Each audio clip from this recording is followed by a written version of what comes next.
Hi, and welcome to a special edition of the Magnolia Minute. My name is Grant Eloi, Natchitoches Parish School Superintendent, and I'd like to share with you today some things that we are doing as a school district to protect your students as we start the new school year. First thing we're doing is we're installing high-tech thermal cameras that can take all students' temperatures as they walk through the door. Those will be installed for the start of the school year. The second thing we're doing is we're replacing water fountains with non-touch bottle fillers. So students will not be in danger of placing their mouths on or around the water fountains, thus possibly increasing their ability to get infected. We are also increasing funds per school for cleaning supplies and things of that nature. And we are also installing hand sanitizer stations in every school building depending on the size of that school. We are also purchasing a clear plastic shield for every student in every building that acts as a trifold, so wherever they're sitting, no matter if they can do 6 feet social distancing or not, they will have a shield in front of them that they can still see through so they can interact with their peers, but will also protect them from particulates in their direction. And we are also looking at quarantine rooms, so if a student does show a increased temperature, they can go to a room with a nurse and wait until their parents can pick them up, thus keeping themselves in a safe environment and protecting the general population. I'd also like to talk about what we were doing when we discussed these matters with our school employees. What we've told all school employees is that they need to have a lower threshold for when they stay home.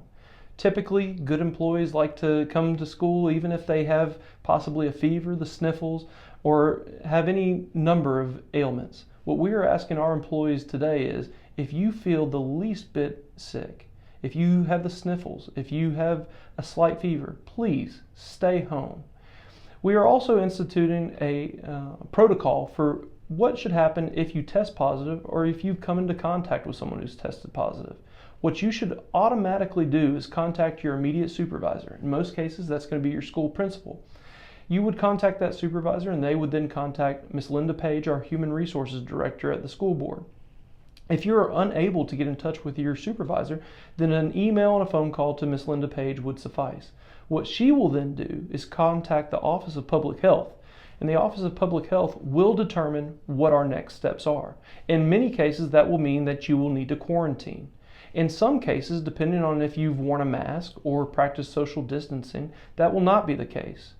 And what the LDOE has told us is 3 things are essential to keeping us all safe during this time. First off, wearing masks. We are currently not able to mandate that everyone does, but we strongly encourage everyone to wear masks. The second thing is to wash your hands consistently, and we are strongly encouraging the people to go to those hand sanitizer stations and to thoroughly wash their hands numerous times during the day. And the final suggestion from LDOE in what we are pushing out is social distancing. Because what we've learned from the Office of Public Health is if you practice these 3 things, even if you've come into contact with someone who is positive or is a possible positive, then you will be in a safer situation where you might not need to be quarantined. So we're asking this of our employees, we're encouraging them to do all the proper things. And all of this is to ensure that we have a safe start to the school year, and we are doing everything we can to keep your students and our staff safe. The second thing I'd like to talk to you about today is what next school year will look like. I know a lot of you have questions, and I'd like to give you insight into what we are planning for next year. We have 4 models that we are going off of. 3 of those models correspond with the phases that we are either currently in, will be in, or have been in. And the 4th one is our virtual model. In phase 1, because of requirements of capacity of buildings, all students would be home and all teachers would be home. In this situation, teachers would be providing education through the means of Google Classroom and iPad NPSB owned devices, and also sending some work home through packets. This will only happen if we are in phase 1. Phase 2. If we are in phase 2 dictated to us by the governor, that means only 50% of our students can be in our buildings.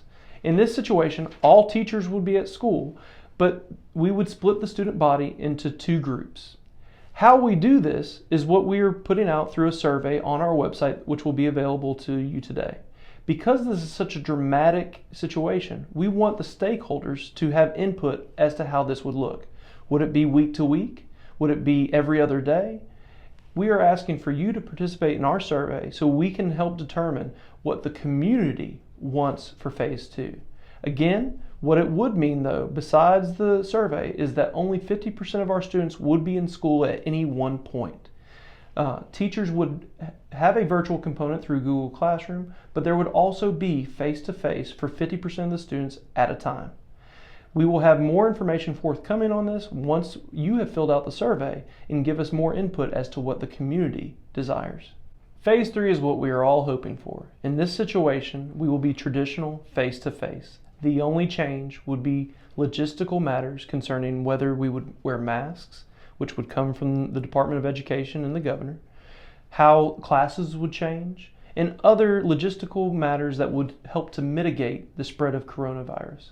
But in this situation, we would be at 100% capacity at the school building. All students would be face-to-face, with the exception of the students who choose a virtual model. Virtual learning. In this situation, we're calling it digital home-based learning. We would provide the device, we would provide the curriculum, and we would also provide support in the terms of teaching and feedback. But the student would be learning completely from home. This does not apply to any phase, and it will be in existence until we have a vaccine. If you want to sign up for this, please visit our website where the registration form can be found. Please pay attention next week, July 7th and 9th, for the board meeting where we will be discussing what next school year will look like. Then pay attention to district social media as we ask for your feedback on what you want next school year to look like. Thank you, and remember, NPSB, together we can.